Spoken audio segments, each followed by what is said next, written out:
Në dhjetor 2024, 5 muaj pas emërimit për herë të parë në detyrë, Ministri i Financave Petrit Malaj zhvilloi një tender me vlerë kontrate 460 milion lek për auditimin e fondeve bujqësore i PARD 2 që BE dërgoi në Shqipëri gjatë viteve 2017-2021. Ky auditim që zhvillohej paralelisht me hetimin nga SPAK u paraqit si proces verifikimi financiar për fondet e BE-s. Sipas pretendimeve, ai synonte të provonte se qeveria dhe ish-drejtoresha Frida Krifca nuk kishin abuzuar me fondet i PARD 2. Sipas të dhënave të publikuara, auditimi kishte afat 165 ditë dhe u përfundua e u dorëzua si raport në shtator 2025. Raporti nuk evidentoi abuzime financiare nga Agjencia për Zhvillimin Bujqësor dhe Rural në përdorimin e fondeve i PARD 2. Kompania gjermane u përzgjodh me një ofertë rreth 100 milion lek më të lartë se oferta më e ulët në garë. Sipas pretendimeve të ngritura publikisht, kjo përzgjedhje lidhet me marrëdhënie pune me kompaninë private audituese BDO Albania SHPK. Sipas të dhënave në Qendrën Kombëtare të Biznesit, Petrit Malaj ka qenë administratori i kompanisë BDO Albania SHPK deri para emërimit si ministër i financave. Aktualisht pronar të kompanisë rezultojnë Limos Malaj dhe Besiana Doda, babai dhe motra e ministrit. Sipas pretendimeve, BDO Albania SHPK është përfshirë si konsulente e kompanisë gjermane FTI Consulting Germany në auditimin e fondeve i PARD 2. Prej një viti kompania BDO Albania SHPK ushtron aktivitete dhe si konsulente jashtme për auditime të brendshme në institucione qendrore, bashki, ente publike dhe shoqëri ekonomike me kapital shtetëror. Më 23 korrik 2025, Ministri Petrit Malaj nxori urdhrin numër 103 që rregullon angazhimin e kompanive private në auditimet e brendshme të institucioneve dhe enteve publike. Raportet të kontrollit të lartë të shtetit dhe disa çështje në hetim nga prokurorët e zonave dhe SPAK kanë evidentuar problematika në auditimet e brendshme në institucione dhe bashki. Në dosjen e SPAK për Sali Berishën, Jamar Bermaltezin dhe Fatmir Bektashin përmendet edhe kompania BDO Albania SHPK në lidhje me miratimin e bilanceve për ndërtimet në ish kompleksin Partizani.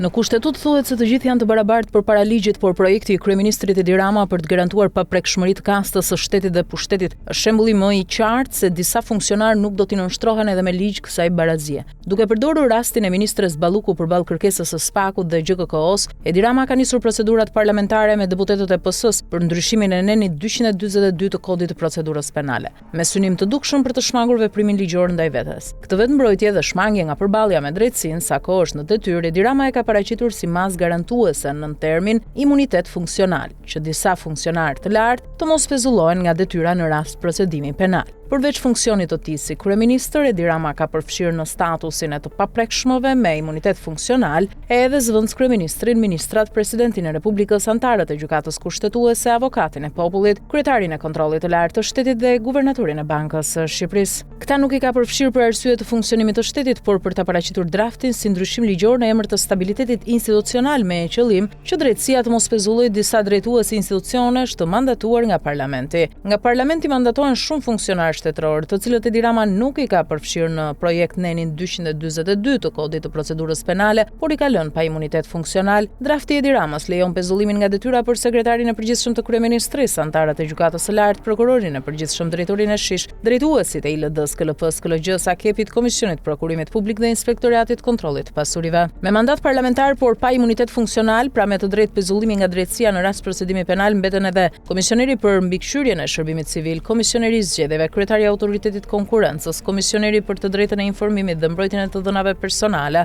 komisioneri për mbrojtjen nga diskriminimi dhe rreth 20 funksione të tjera të larta shtetërore. Të gjithë këta funksionarë mund të pezullohen nga detyra pas procedimit penal përveç deputetëve dhe kryetarëve të bashkive, që parashikohen në nenin aktual 242 të kodit të procedurës penale. Me shtesën e propozuar nga Edi Rama, drejtësia nuk do të mund të pezullojë nga detyra kryeministrin, presidentin e Republikës, antarët e gjykatës kushtetuese, avokatin e popullit, kryetarin e KLSH-s dhe guvernatorin e Bankës së Shqipërisë edhe në rast të shkeljeve të rënda. Me urgjencën për të ndryshuar nenin 242 të kodit të procedurës penale, qëllimi i vetëm i Edi Ramës është larg të stima.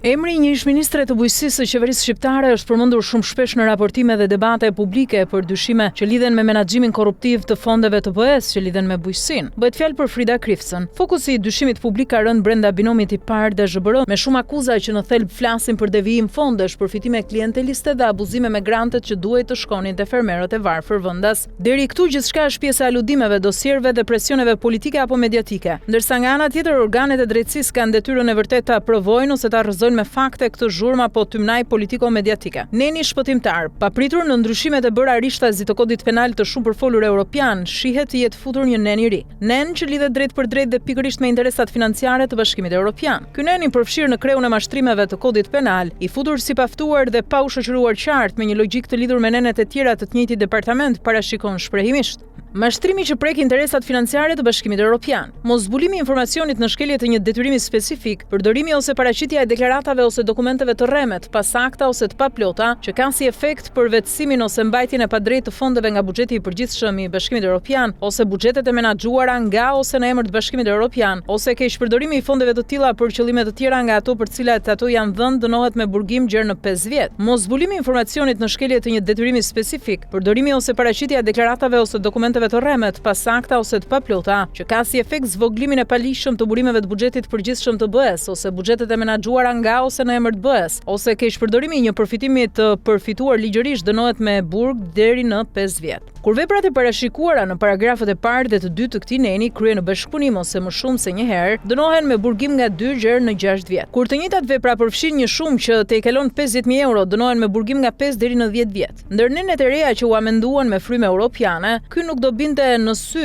po që se nuk do ishte futur si me nxitim. Pas një diskutim nëpër 10 tryezat konsultative, nuk dihet a digjë ministri i drejtësisë që është vendos tryezën e diskutimeve dhe konsultimeve për kodin europian deri tek cepi më i largët i ekspertizës dhe interesit qytetar. Nga mbiu neni 143 fraksion A 8 kush e propozoi, kush e lidhi me nenin bazë të kodit penal, me nenin 3 veprimi në kohë i ligjit penal, sepse nenin 3 i kodit penal mbetet parimi bazë që po ta lexosh me kujdes, merr shumë kuptim për binomin apo aferën i parë DZBR. Askush nuk mund të dënohet për një vepër që sipas ligjit të kohës kur është kryer, nuk përbënte vepër penale. Kur ligji i kohës kur është kryer vepra penale dhe ligji i mëvonshëm janë të ndryshëm, zbatohet ai ligj dispozitat e të cilit janë më të favorshme për personin që ka kryer veprën penale. Rastësia apo e qëllimshme. Nëpër korridoret e kuvendit dhe ato të ekspertizës së drejtësisë NZ, qarkullon një thashëthem që përmblidhet në një pyetje. A u sajua ky nen mburoi për nesër me qëllim që të thuhet atëherë nuk ishte vepër penale specifike për fondet e BE-s, ndaj nuk mund të ketë dënim penal sot? Ndërkohë që drejtësia shqiptare vazhdon hetimet dhe shteti shqiptar është ende në fazën justifikuese para Bashkimit Evropian. Fermerët e pambrojtur të Shqipërisë vijojnë të rënohen nga papërgjegjshmëria që kërkon një alibi të re me një ligj të ri, marrë nga kontrast.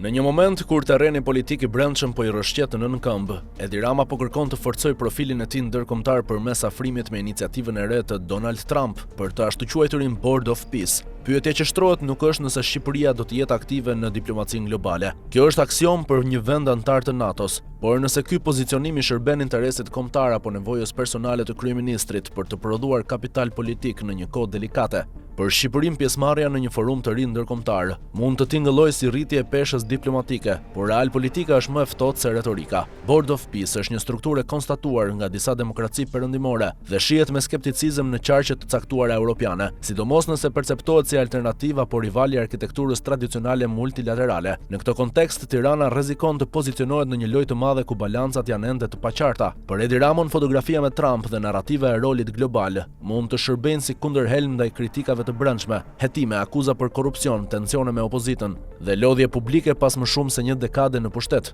Historia politike shqiptare ka treguar se liderët shpesh kërkojnë legjitimitet jashtë, kur brenda terrenit është i paqëndrueshëm. Diplomacia shndërrohet në një skenë teatri ku publiku vendas duhet të bindet se lideri i tyre është ende faktor në tavolinat e mëdha, por sa reale është kjo peshë? Nëse Board of Peace mbetet një platformë simbolike pa mekanizma konkret vendimarrës, atëherë përfitimi për Shqipërinë do të jetë kryesisht imazh, dhe imazhi sado i fuqishëm në komunikim politik ka afat skadence, nëse nuk përkthehet në investime, siguri dhe përfitime të prekshme.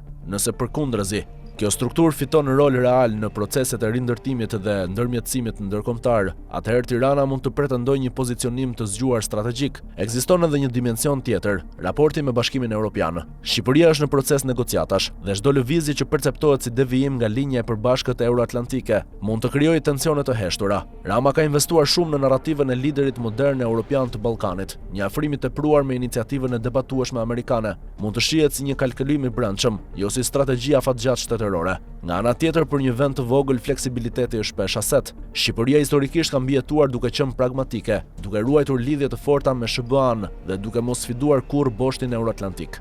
Nëse Rama arrin ta paraqesë këtë angazhim si vazhdimsi e aleancës strategjike me Washingtonin dhe jo si rreshtim personal me Trump, atëherë ai mund ta shfrytëzojë si kartë të fortë në politikën e brendshme. Por thelbi mbetet, a është kjo diplomaci për Shqipërinë apo për Ramën? Nëse situata e tij politike është në fije të perit, siç sugjerojnë zhvillimet e fundit, atëherë çdo dalje ndërkombëtare do të lexohet përmes këtij prizmi. Një takim i suksesshëm mund të prodhojë disa javë frymëmarrje politike, një perceptim i gabuar apo një kthesë e papritur në dinamikën amerikane mund ta kthejë këtë investim në bumerang. Në fund, diplomacia e madhe nuk është terapi për krizën e brendshme. Ajo mund ta zbusë, ta maskojë ose ta shtyjë në kohë, por nuk e zgjidh. Nëse Rama kërkon shpëtim politik në tryezat globale, prova reale do të jetë çfarë përfiton konkretisht Shqipëria, jo sa duar trokitje merr ai në skenën ndërkombëtare. Dhe kjo është një betejë që nuk fitohet me fotografi, por me rezultate.